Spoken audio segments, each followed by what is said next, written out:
And welcome to today's recipe video. This is a super easy breakfast item that you could make anytime, but it's really become a Christmas tradition in my household. We use it Christmas morning every year because it's so easy. You can get it made up ahead of time, and then all you have to do on the morning of is just put it on a cookie sheet and pop it in the oven, and then you can enjoy a cup of coffee and your family time opening gifts while they cook. You're going to start with about 2 stalks of celery, depending on how big they are. You're going to slice these down into about 1/4 inch slices, and then you're going to very, very finely dice them up. You want the tiniest pieces that you can possibly get, because if you have too big a chunks of your onion and celery that you put into these, then you're not going to be able to roll the sausage balls because it's going to be too much chunks in it, and it's not going to come out into a smooth ball, and they're going to crumble. So here you just see me finely dicing up the celery. It's kind of a time-consuming process because you really want to get them super fine. And you'll see, I have my measuring cup in the back. This recipe calls for 1/2 cup of the diced celery and onion, but I end up using a little bit more. If you have a little bit extra and you just want to use it up, that's fine. Just make sure you get it chopped up really small so that you can get it incorporated into this mix well.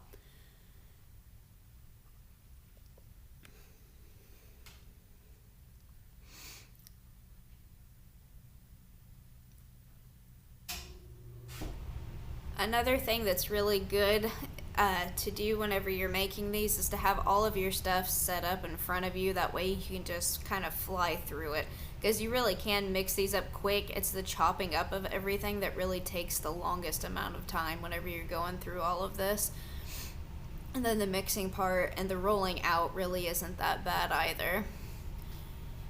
So I'm skipping ahead because it does take a while to chop everything up. So here you see me working on my second little stalk of celery there, getting it all chopped up finally and putting it into the cup.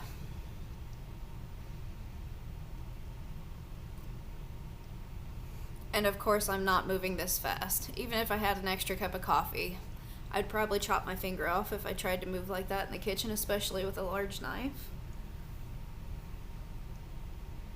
So I'm dumping that into my bowl. Now we're moving on to the onion. It calls for 1/2 cup of the onion also. Really, it's about 1 whole small onion or 1/2 of a medium one. The slice that you see here, I had 1/2 of a large onion left over, so mine's going to be a little bit more than the 1/2 cup that the recipe calls for. But again, if you chop it up super fine, it shouldn't be a big issue.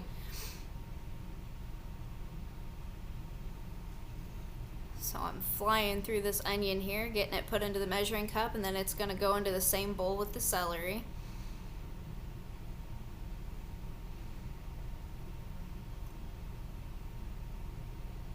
And if you wanted to add even maybe some green onion to this recipe, that would be perfectly fine too. And you don't necessarily have to. This is a white onion. You could use yellow. If you wanted it a little more sweet, you could use a red onion chopped up fine. That wouldn't make it much of a difference. Now this is our 2 pounds of breakfast sausage. And you're going to slice down the side of your package and then on each end. And then I'm just going to cut mine into 4 smaller chunks to make it easier to put into the bowl and mix up rather than having the 1 large chunk of it.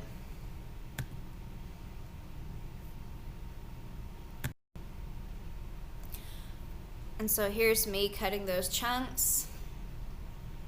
Just toss them right in there. This part is a little bit gross if you don't like touching raw meat, and sausage has sort of a high fat content to it, so it's going to be kind of greasy on your hands. That's why it's good to have all of your other ingredients and everything already laid out in front of you. That way it's all just right there and you're not trying to dig through cabinets and stuff with stuff on your hands or having to wash them every 5 seconds. So our next step here, once we've got our sausage and our vegetables in the bowl, is to add our shredded cheddar cheese.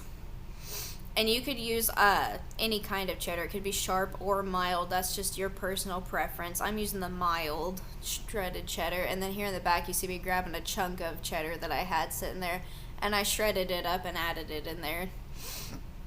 And so then you're moving on to your garlic powder. I don't usually measure anything, I eyeball it, but in the recipe that's going to be at the end of the video, I give you the actual measurements for each ingredient in here. And then you're moving on to your biscuit mix or baking mix. The recipe that we got calls for actual Bisquick brand. You don't have to have name brand. This is the all-purpose baking mix from Aldi that I'm using in the background. You can use any kind that you prefer. It doesn't have to be any specific type or brand. You just want to make sure that it does say baking mix and not pancake mix. So you're going to dump that in. I had my measuring cup not quite filled, so I sprinkled a little bit extra in there to make sure I get the full amount of mix that you need. And that's really important because this is what's going to hold this mix together and allow you to be able to form the balls out of this at the end.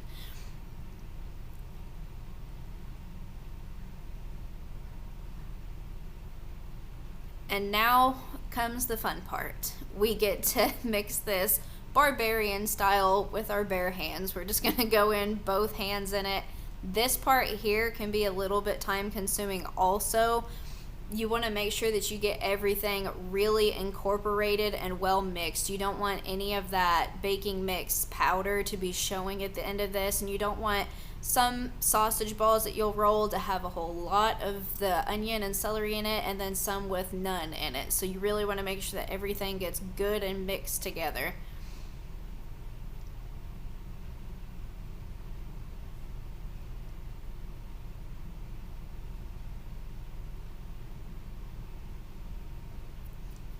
So you can see me speeding through that. I think this whole process took me about 10 minutes to get everything completely mixed.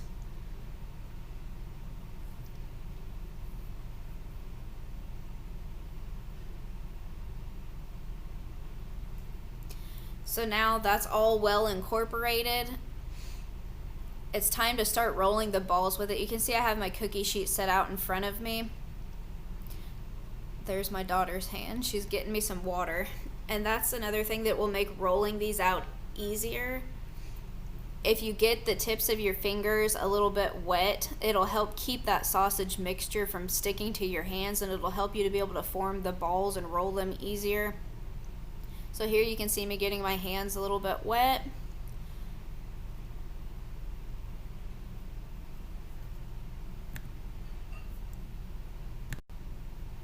And now we're going to start forming those balls. You really want to start with kind of squishing the meat a little bit in your hands before you start forming the ball, just to really get it nice and compacted so that it holds its shape. So there I show you a close-up. I make mine about a 2-inch round ball. When my grandmother makes these, she makes these about a 1-inch ball. She wants them just bite-sized. I like mine where you get at least 2 bites out of it. But you can make them any size that you want. Just know that the larger you make them, the longer it's going to take for them to cook. And the smaller you make them, obviously, is going to take less time. And these don't really have a specific amount of time that they take to cook. You really got to watch them and just wait until they're good. And you want them done in the middle, but you want them nice and kind of crispy brown on the outside. So here you can see I'm finishing up this cookie sheet. I was able to get 24 on each cookie sheet, and I got 2 cookie sheets. So I got 42 sausage balls of this size. The smaller you make them, the more you're going to get out of it.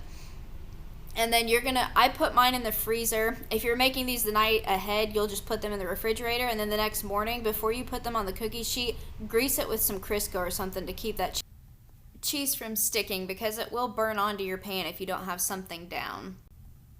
If you like this recipe and you try it, please let me know down in the comments section and let me know if you liked it and if you would make it again. Also, if you like the content that's made here on this channel, please like and subscribe. And if you have any questions about this recipe or any other recipes that I post on here, please let me know down in the comments and I'll try to get back to you with some answers. And thank you for watching. And please come back and watch one of my other videos. I'll be trying to upload at least 4 days a week from here on out.